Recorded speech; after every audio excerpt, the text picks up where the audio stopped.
My name is Natalie Surser.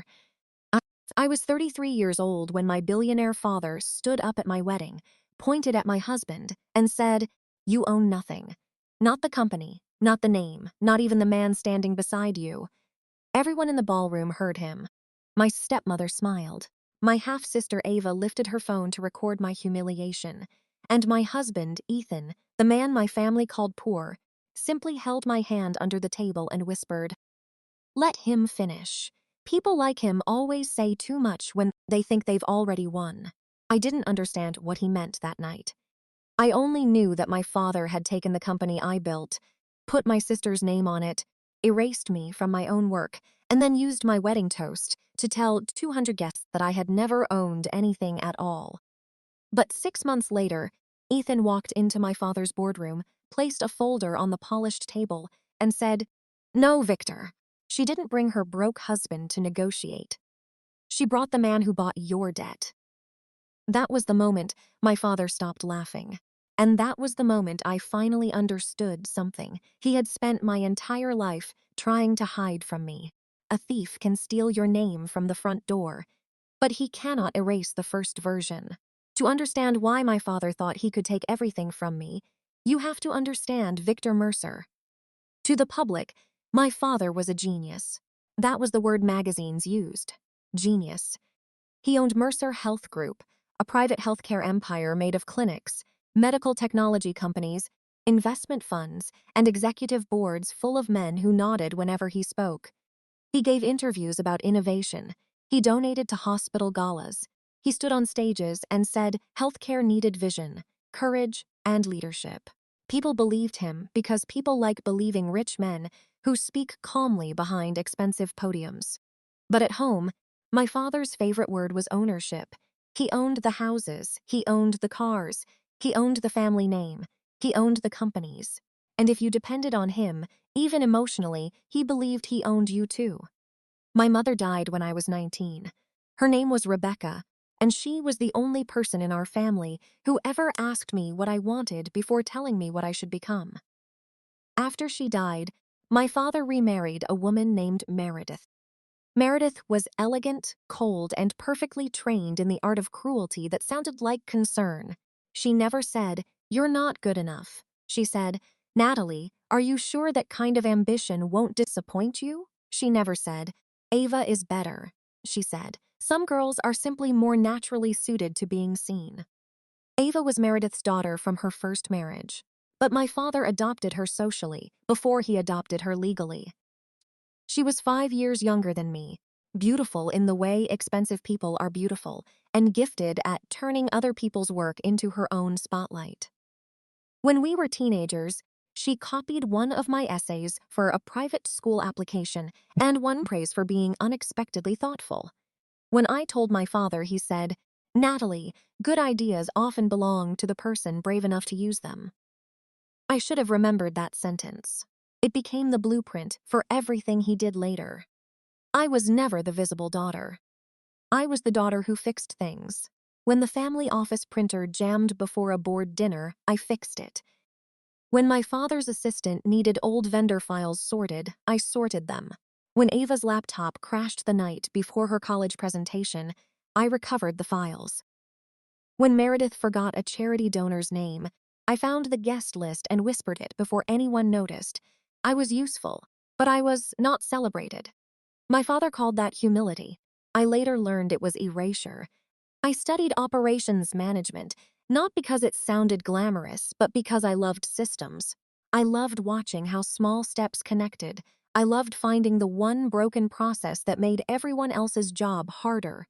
After college, I took a job as a software operations manager for a network of small family clinics. The job did not impress my father. "You coordinate calendars and troubleshoot forms," he said once at dinner. "Don't inflate it into strategy." But I saw what he did not. I saw receptionists crying over billing software that crashed twice a day. I saw nurses staying late because patient messages were trapped in 3 different systems. I saw clinic owners paying more for software than they paid for part-time staff. I saw small medical offices drowning. not because they were incompetent, but because every system sold to them had been built for hospitals 10 times their size. So I started building something better. At first, it was just a spreadsheet. Then it became a workflow, then wireframes, then a prototype. I called it CareSync Lane. It was not fancy. It was not revolutionary in the way venture capital people use the word. It was simple. A clean platform for small clinics to manage appointments, patient messages, basic billing reminders, document storage, and daily financial reports without needing 3 separate subscriptions and an IT department. I worked on it at night. I worked on it on Sundays. I worked on it during lunch breaks, in my car, with coffee going cold in the cup holder. I paid a freelance developer with money I had saved for a vacation I never took. I bought the domain myself, caresynclane.com. I still remember the little thrill of seeing the confirmation email in my inbox. It felt small, but it was mine. For almost a year, I built quietly. I tested the platform with 3 small clinics. I collected feedback. I saved every email. I kept every version of the pitch deck. I dated every product roadmap. I stored screenshots, login logs, user notes, budget estimates, and old design files, not because I expected betrayal, because I was organized. Sometimes the habit that people mock becomes the thing that saves you. When the prototype finally worked well enough to show someone serious, I made the mistake that changed my life. I showed my father. It happened in his office on a Thursday afternoon. Mercer Tower was all marble, steel, and glass. Even the silence there felt expensive. My father sat behind his desk while I connected my laptop to the screen. He looked bored before I even started. I know it's early, I said, but I think there's a real market here. Small clinics can't afford enterprise systems. This gives them only what they need. He watched the demo without interrupting. That should have warned me. Victor Mercer interrupted things he did not care about. When he went quiet, it meant he was calculating. I showed him the appointment dashboard, the billing reminders, the patient message center, the daily closeout report, the clinic feedback from the pilot users. When I finished, my father leaned back. "What do you need?" I almost cried. For one foolish second, I thought he was proud. "I need seed funding," I said, "and advice. Maybe introductions, but I don't want Mercer Health to own it. I want to build it carefully." His mouth twitched. Carefully is what people say when they're afraid to scale. I'm not afraid. I just know who it's for. And who is it for? Small clinics, family practices, people who get ignored by big vendors. He looked at the screen again. "Send me the deck." I hesitated. "The full deck? And the demo access, and your pilot list. I'll have someone evaluate it." I wanted to believe this was help. So I sent everything. That was the second mistake. The first was thinking my father saw me as a daughter. The second was forgetting he saw everything as an asset. 2 weeks later, he called me. Not to his office, to dinner. That was how Victor Mercer delivered disappointment. With wine glasses, witnesses, and expensive food. Meredith sat beside him in a cream silk blouse. Ava sat across from me, scrolling through her phone and pretending not to listen. My father waited until dessert before speaking. "I had your little platform reviewed." My stomach tightened. "And? It's not ready." I swallowed. "I know it needs work. It needs more than work, Natalie. It needs leadership, capital, technical discipline, market positioning, things you don't have." I stared at the tablecloth. "That's why I came to you." He sighed, as if my hope exhausted him. "You came to me with a tool, not a company." Ava looked up then. "What tool?" "Nothing you need to worry about," I said. My father smiled. That smile should have terrified me. "Actually, Ava understands market visibility better than you do." I looked at him. "What does Ava have to do with this?" "Nothing yet," he said. "But she has instincts." I felt something cold open in my chest. "Dad." He lifted one hand. "Natalie, don't become emotional. Ideas are easy. Execution is ownership."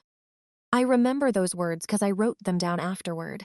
I wrote them in my phone in the restaurant bathroom while my hands were shaking. Ideas are easy. Execution is ownership. 3 months later, CareSync Lane launched under Mercer Health Ventures. The logo was different. The color palette was different. The language was cleaner, sharper, more expensive. But the bones were mine. The appointment flow was mine. The daily closeout tool was mine. The clinic dashboard was mine. Even one typo from my original pitch deck had survived into their investor presentation. Patinette payment behavior. Patinette.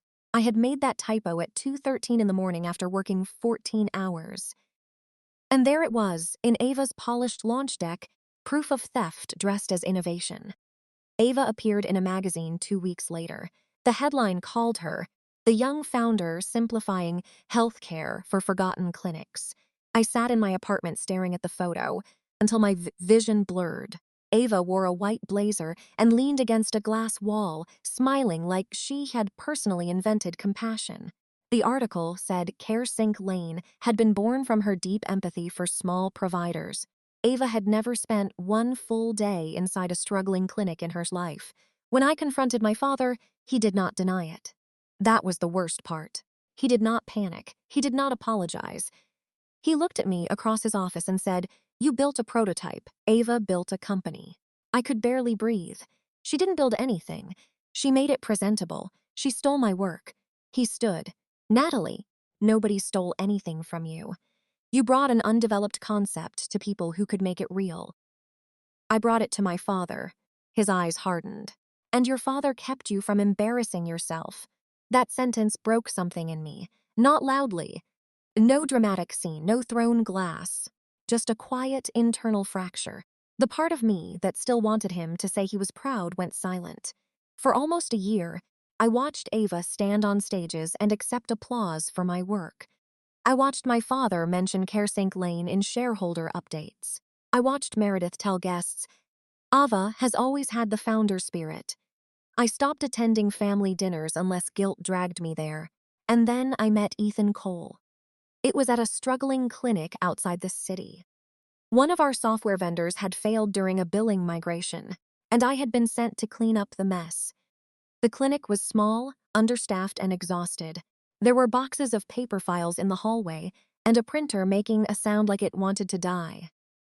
I found Ethan in the break room, fixing the coffee machine with a butter knife. He wore a faded blue shirt with the sleeves rolled up and work boots that had seen actual work. "You shouldn't use a butter knife on an electrical appliance," I said. He glanced up. "Noted. Are you the repair guy?" "Today, apparently." I later learned he was there representing a restructuring firm that had been hired to assess whether the clinic could survive bankruptcy. But he did not introduce himself that way. He simply fixed the coffee machine, handed a cup to the receptionist who looked close to tears, and said, "Bad coffee is still better than no coffee during a financial collapse." She laughed. I laughed too, despite myself. Later that afternoon, he found me in the records room surrounded by printed invoices. "You're Natalie Mercer," he said. I stiffened. "That depends who's asking." "Ethan Cole." He held out a hand. I shook it. His palm was warm and calloused. "You work for Mercer Health?" he asked. "No, not anymore." His eyes flickered like that answer interested him more than a yes would have. "I saw you reorganize their billing workflow in 40 minutes, he said. That was impressive. I waited for the joke. There wasn't one. So I said, "Most people don't find workflow impressive. Most people don't understand that workflow is where companies bleed." That was the first time in years I felt seen, not admired, not flattered, seen. Over the next few months, Ethan and I kept crossing paths. A clinic audit, a vendor meeting, a bankruptcy review, a charity supply drive neither of us wanted credit for attending. He was quiet, practical, and allergic to performance. He drove an old gray truck. He wore the same brown jacket so often that I started recognizing him from the sleeve before I saw his face. He never talked about money. In my family, that was almost suspicious. Our first date was at a diner with cracked red booths and pie that tasted better than anything served at my father's gala dinners. Ethan listened when I talked, actually listened. At one point, I told him about CareSync Lane. Not all of it, just enough. I told him I had built something once and watched someone else take credit. He did not rush to comfort me. He did not tell me to let it go. He asked, "Do you still have the files?" I blinked. "What?" "The original files, emails, domain registration, drafts, anything dated." I almost smiled. That's a very unromantic question. It's a very important one. Yes, I said. I have everything. Good. Why? He looked at me across the table. Because people who steal from organized women usually underestimate the archive. That was when I knew I would see him again. When my father found out about Ethan, his reaction was immediate disgust. Not curiosity, not concern, disgust. He's what exactly? He asked. A consultant. For whom? Clinics. Small companies. Restructuring work. My father laughed. A bankruptcy scavenger. He helps companies survive. He feeds off weakness. I looked at him. That's rich coming from you. The room went cold. Meredith, who had been arranging flowers near the window, paused. Ava looked delighted. My father slowly turned toward me. Excuse me? I should have backed down. For once, I didn't. You heard me. His face changed, not with anger first, but surprise. I think that was the first time he realized the quiet daughter had started collecting a different kind of strength. He recovered quickly. Natalie, men like Ethan Cole do not marry women from families like ours because of love. Families like ours? Don't be naive. He sees proximity, access, settlement money, a wounded woman with a famous last name. He didn't know my last names when we met. He knows it now. I stood. You stole my company and gave it to Ava. Maybe don't lecture me about people using my name. Ava gasped like I had slapped her. Meredith said, that is an ugly accusation to make in front of family. I looked at her. It was an ugly thing to do to family. My father's voice dropped. Careful. One word. That was all, but it carried 33 years of training. Careful, or I withdraw affection. Careful, or I embarrass you. Careful, or I remind you who owns the room. For the first time, the word did not work. When Ethan proposed, it was on the fire escape of my apartment building. Not because it was romantic. Because the elevator had stopped working again, and we had carried groceries up 6 flights of stairs. I was sweaty, annoyed, and holding a bag with a carton of eggs that had definitely cracked. Ethan looked at me and laughed. What? I snapped. You're going to hate the timing. What timing? He pulled a small ring box from his jacket. I stared at him. Ethan. I had a whole plan, he said. There was supposed to be a park, and better lighting, and no eggs. I started crying before he opened the box. The ring was simple. A narrow gold band with a small emerald-cut stone. Not large, not performative. Perfect. I don't have your father's money, he said.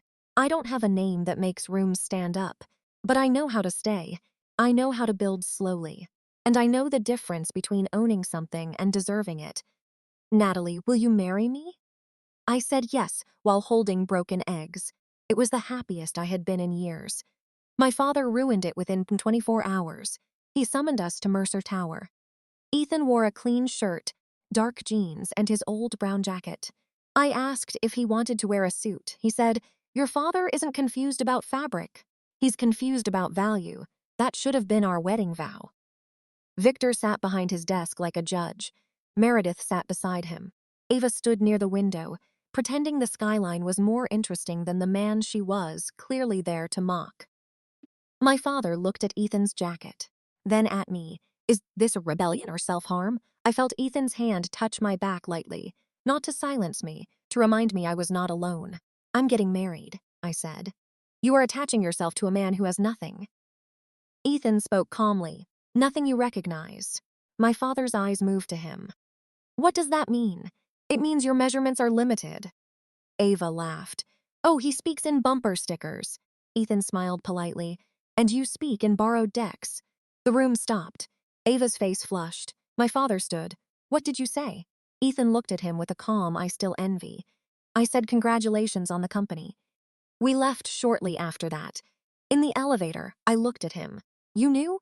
I suspected. How? You told me the product. I saw the market rollout. The timelines didn't fit. I swallowed. Ethan, don't get involved. He looked at me. Natalie, he involved me when he decided theft was a family value. The sabotage started the next week. Meredith called to say, my father wanted to pay for the wedding. I refused. Then she said he had already reserved the ballroom. Ava offered to help with the guest list. I refused that too. Then I found out she had contacted 3 of my friends directly and told them the wedding might be emotionally complicated. My father invited investors, board members, clinic executives, and people I had not seen since childhood. I told him we wanted something smaller, he said. When a Mercer marries beneath herself, discretion only makes it look worse. I should have canceled the whole thing and gone to City Hall. But grief has strange roots. Even after everything, a part of me still wanted my father to choose me in public for once. I wanted him to walk me down the aisle without punishing me for needing him. I wanted proof that he could be cruel in business and still human as a father. That was the third mistake. Cruelty does not clock out. A month before the wedding, my father met Ethan privately. He did not know Ethan recorded notes after every important conversation. Not audio. Ethan was careful. He wrote time, place, summary, names, exact phrases when possible. People like my father relied on others being too emotional to document pain. Ethan was not. They met at a private club downtown. My father ordered whiskey. Ethan ordered water. That offended Victor more than any insult could have. "I'll make this simple," my father said. "Walk away." "No, you haven't heard the offer." "I heard enough." Victor slid a folder across the table. Inside was a check and a proposed consulting contract. $500,000, disguised as payment for restructuring advice, Ethan would never provide. "Clean money," my father said. "You disappear before the wedding. Natalie gets hurt, but she recovers. Women like her always recover when money is still available." Ethan looked at the contract, then at Victor. "You steal from your daughter and call it business. You try to buy her fiancé and call it mercy. Is there any word you don't use incorrectly?" My father smiled. "Men like you always think dignity is a currency. It isn't. It's what poor people invent when they can't afford leverage." Ethan stood. "Then you and I are in different businesses." "Yes," Victor said. "I build companies." Ethan looked down at the folder. "No, you over-leverage them." For the first time, Victor's expression cracked, just slightly, but enough. Later, Ethan told me that was the moment he knew where to look. Not at the theft first, at the debt. The wedding was held at the Langford Hotel. Gold ceiling, white roses, crystal glasses, a ballroom so polished it made love feel like a corporate announcement. I wore a satin dress with long sleeves and my mother's small diamond pendant. Ava arrived in champagne silk, which was close enough to white to be intentional. Meredith kissed my cheek and whispered, "You're very brave to choose simplicity." I whispered back, "You're very brave to keep calling cruelty manners." Her smile froze. That was the first small victory of the day. Ethan waited at the front in a dark suit, not designer, not expensive, but clean, fitted, and honest. When I reached him, he took my hands. "You okay?" he whispered. "No, good answer." I almost laughed. The ceremony itself was beautiful because we refused to let them own it. We said our vows. We meant them. For 20 minutes, I forgot my father was in the room. Then came the reception. My father waited until the main course had been cleared, until the champagne was poured, until enough people had their phones out. Then he stood. The room quieted instantly. Victor Mercer had never needed to tap a glass. Rooms gave him silence like rent. He lifted his champagne. When a father gives a wedding toast, he is expected to speak of love, pride, and hope. A few guests smiled. My stomach dropped. Ethan's hand found mine under the table. "But love without honesty is sentiment," my father continued, "and I have never believed in sentiment at the expense of truth." Ava lifted her phone. Meredith lowered her gaze to hide her smile. My father turned slightly toward me. "My daughter Natalie has always had imagination. She has always had feelings. She has always had the ability to see herself at the center of stories she did not finish writing." The words hit slowly. Then all at once, some guests looked uncomfortable. Others leaned in. "She once believed she had built a company," he said. Ava smiled. "Caresink Lane, as many of you know, became a successful venture under real leadership." Real leadership. My throat closed. My father continued. "Natalie mistook proximity to an idea for ownership of an outcome. And tonight, I fear she has made a similar mistake with marriage." He turned toward Ethan.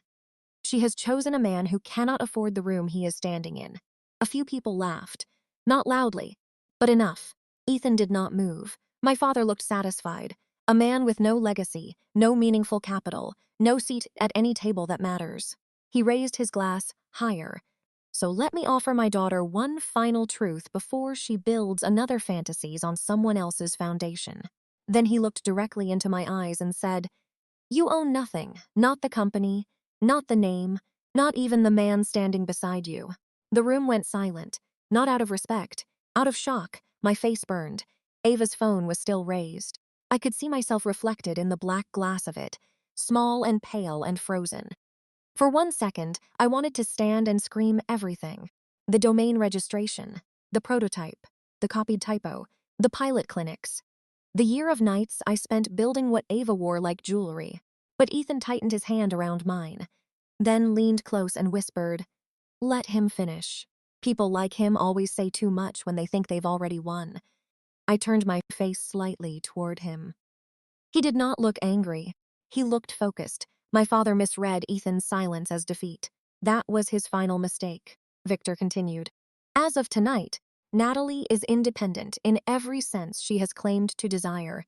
She will receive no additional family capital, no board consideration, and no claim, now or future, related to Mercer Health Group or its ventures." He looked at Ethan with disgust. "I hope poverty is as romantic after the invoices arrive." Ethan finally spoke, not loudly, just enough for our table and the nearest guest to hear. "Careful, Victor." My father paused. Ethan looked up at him. "Ownership is a document problem, not a speech problem." Victor stared. Then he laughed. That laugh became very important later, because Ava's video caught it perfectly. We left our own reception early. No dramatic exit, no thrown bouquet, no public confrontation. I simply stood, took Ethan's hand, and walked out while my father's guests pretended not to stare. In the hotel elevator, I finally broke. I cried so hard I could barely breathe. Ethan pulled me against him. "I should have said something," I sobbed. "No. He humiliated me. Yes. He humiliated you. Yes. And you just sat there. I sat there because he gave us exactly what we needed." I pulled back. "What are you talking about?" Ethan wiped my face gently. "He publicly linked himself to CareSync Lane. He declared you had no claim. He referenced company control in front of witnesses. And he laughed when I mentioned documents." I stared at him. "You were working during our wedding toast?" "No," he said softly. "I was protecting what he tried to bury."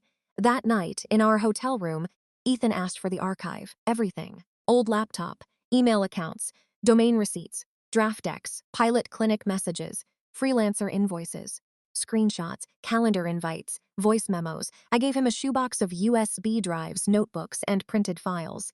Then I opened the folder on my old laptop labeled simply CSL or IAND. Ethan looked at the screen. There it was. The first version. Ugly, clunky, mine. For the next 6 months, we lived two lives. In one life, we were newlyweds in a modest apartment with a leaky bathroom sink and mismatched mugs. In the other, we were quietly rebuilding the truth of CareSync Lane from the ground up. Ethan explained his work to me more clearly then. He was not poor. He was not flashy either.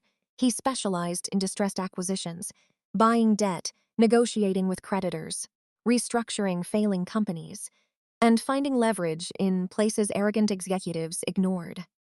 "Your father thinks ownership means applause," he told me one night. "But companies are controlled by documents, debt, voting rights, covenants, and whoever understands the pressure points." I said, "That is the least romantic sentence anyone has ever said to me." He smiled. "Wait until I explained convertible notes." I laughed for the first time since the wedding. Then we got to work. The legal trail was stronger than I expected. The domain registration was in my name. The first pitch deck was attached to an email sent from my personal account to Victor Mercer, dated before Mercer Health Ventures had even formed the CareSync Lane subsidiary. The pilot clinics had signed feedback forms with my name on them. The freelance developer had invoices naming me as product owner. The old product roadmap had metadata. The investor deck Ava used contained 3 paragraphs lifted almost word for word from mine, and the typo. "Patinette, that stupid, beautiful typo." Ethan stared at it and said, "I've seen people convicted by less poetic evidence." But the financial trail was what changed everything. CareSync Lane looked successful from the outside. That was the whole point. Press releases, awards, Ava on panels. Victor telling investors it would dominate small clinic operations within 2 years. But underneath the glossy surface, the company was bleeding money. Victor had pushed too hard, too fast. He had taken on short-term debt to fund rapid expansion. He had promised clinic conversions that had not happened. He had subsidized pricing to make user growth look stronger. He had borrowed against future contracts that were already delayed. And one of those debt instruments had a conversion clause. I remember Ethan explaining it at our kitchen table with a pen and the back of an envelope. If the company misses payment or violates certain terms, the debt can convert into equity or trigger control rights. I frowned. So someone who owns the debt can become an owner? Depending on the agreement, yes. Can you buy that debt? He looked at me. Not all at once, but some creditors are tired. Your father has enemies he thinks are beneath him. Can we afford it? Ethan leaned back. We don't have to afford the company. We have to afford the peace your father forgot to respect. That became the plan. Quiet, slow, legal. No social media post, no public revenge. No begging the world to believe me. Documents first, leverage second, justice last. During those months, my father sent occasional messages, not apologies. Corrections. You embarrassed yourself leaving early. Marriage doesn't make weakness noble. If you want to discuss your future, come without Ethan. I did not reply. Ava, however, could not resist performing. She posted clips from industry events. She called herself founder and chief visionary. She gave an interview saying CareSync Lane came from watching small clinics struggle and deciding someone had to care. That clip nearly made me throw my phone. I had watched small clinics struggle. Ava had watched herself in the camera monitor, but Ethan saved everything, every post, every interview, every claim. Then one afternoon, Ava made a mistake. She posted a photo from CareSync Lane's anniversary party. Behind her, on a decorative screen, was a slide showing original product milestones. The first milestone listed a date, March 14. But my email sending the prototype to my father was dated February 2, 6 weeks earlier. Ethan saved the image before it disappeared. Another piece. The call came in late August. My father's assistant asked me to attend a private meeting at Mercer Tower. The subject was resolution of any remaining misunderstandings related to CareSync Lane. I almost laughed. That was how rich men described theft when lawyers were nearby. I asked if Ethan could attend. The assistant paused. Mr. Mercer prefers you come alone. Of course he did, I said. Then Mr. Mercer can prefer being disappointed. We arrived at 10 on a Monday. Mercer Tower looked exactly the same as it always had. Marble floors, glass walls, fresh flowers that probably cost more than my monthly rent. For most of my life, that building had made me feel small. That morning, it looked like a very expensive box full of paper trails. Ethan wore a navy suit, simple, no flashy watch, no luxury briefcase, just a leather folder and the calm expression that made arrogant people underestimate him. My father's boardroom was on the 42nd floor. When we entered, Victor was already seated at the head of the table. Meredith sat to his right. Ava sat to his left, wearing red lipstick and the expression of someone expecting to enjoy a show. 2 lawyers were present. So was a Mercer Health Ventures executive named Graham, the same man whose login had accessed my prototype files before CareSync Lane launched. My father smiled when he saw Ethan. You brought your broke husband to negotiate business? Ava laughed under her breath. Ethan pulled out a chair for me, then he sat beside me. No, he said. She brought the man who bought your debt. Silence. Beautiful, complete silence. My father's smile froze. What did you say? Ethan opened his folder. CareSync Lane missed payment obligations tied to a convertible debt instrument held through 3 secondary creditors. Those interests were assigned over the past 8 weeks.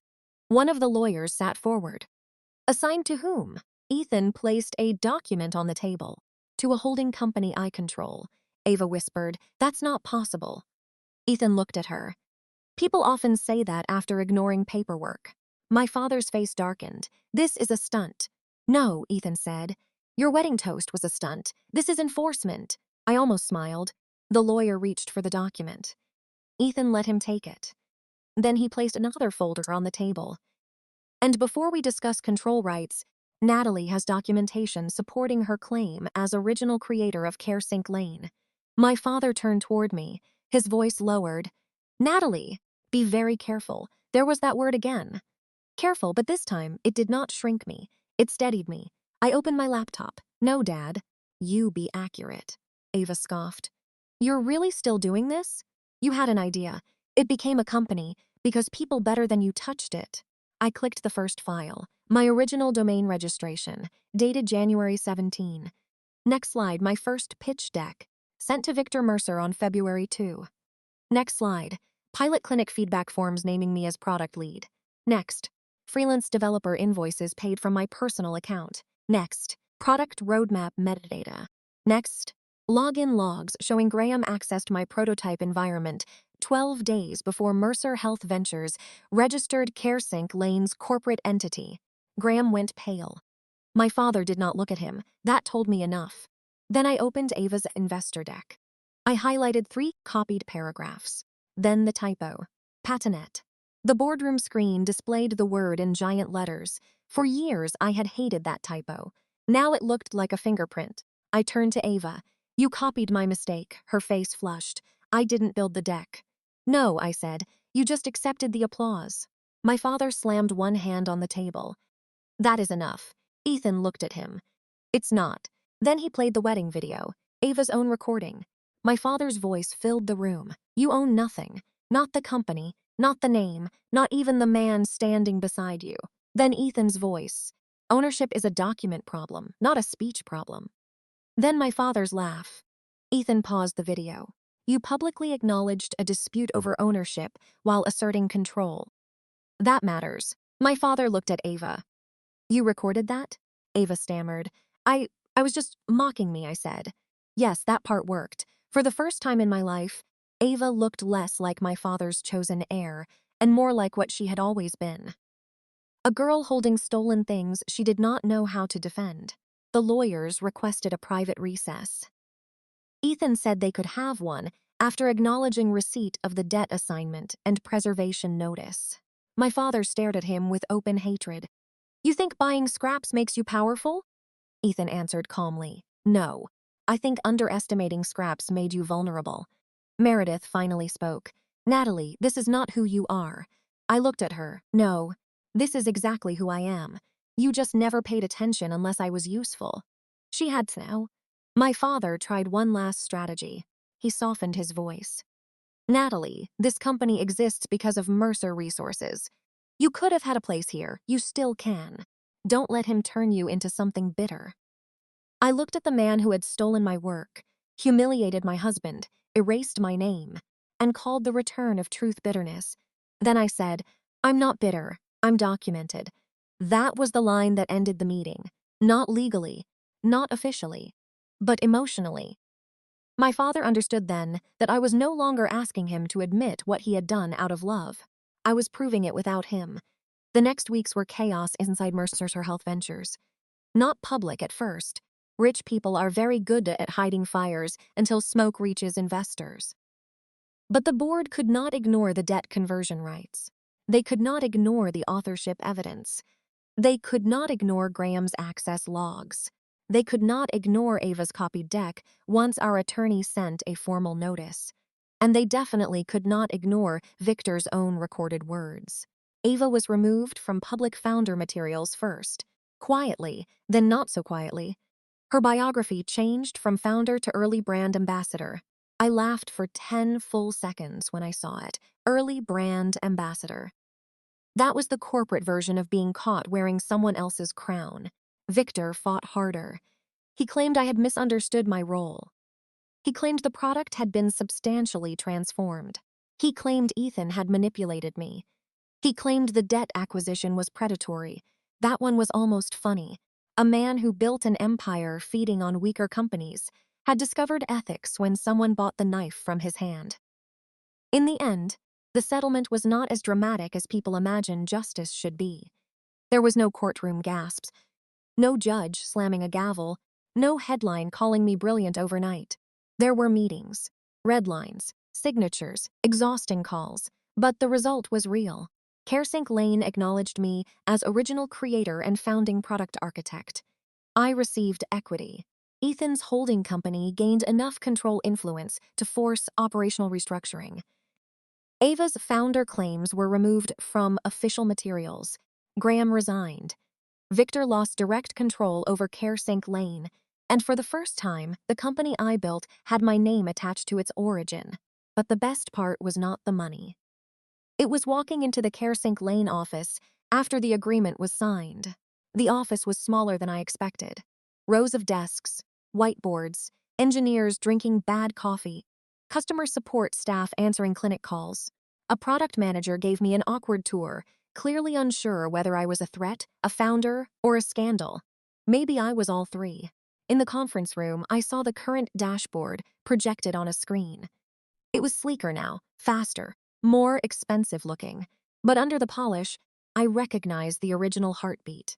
A receptionist needed to end the day without crying. A nurse needed to find a patient message quickly. A clinic owner needed to know whether they could make payroll. That was why I built it. Not for Ava's interviews. Not for Victor's investor deck. For people who needed a tool that did not punish them for being small. When I took over operations, the first thing I did was cancel 3 predatory pricing changes Victor had approved. The finance team hated it.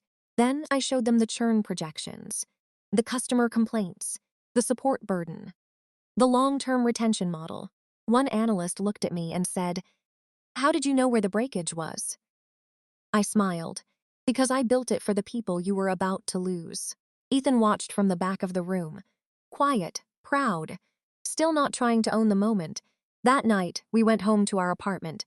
Not a mansion, not a penthouse, the same apartment with the repaired sink and the mismatched mugs. Ethan made pasta. I sat at the kitchen table looking at the framed document he had given me. It was the first printed screen from the original CareSync Lane prototype. Ugly icons, uneven spacing, a button that was slightly too blue. At the bottom, Ethan had added a small engraved plate. Before they renamed it, "You built it," I cried when I saw it. Not because I had won everything, because I had gotten back the part of me they convinced me was imaginary. A week later, my father sent a letter. Not an email, a letter on thick paper with the Mercer crest at the top. He wrote that he was disappointed in how far I had allowed things to go. He wrote that family disputes should never become business disputes. He wrote that Ethan had clearly influenced my judgment. He wrote that one day I would understand the burden of leadership.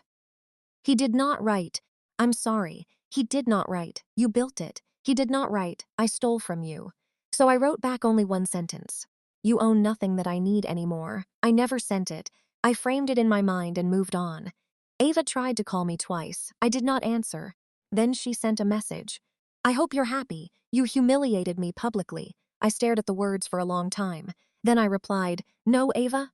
I corrected the label. She blocked me. Peace comes in many forms. Sometimes it looks like silence. Sometimes it looks like a blocked number. Sometimes it looks like your name finally appearing where it should have been all along. My father did not lose his entire empire.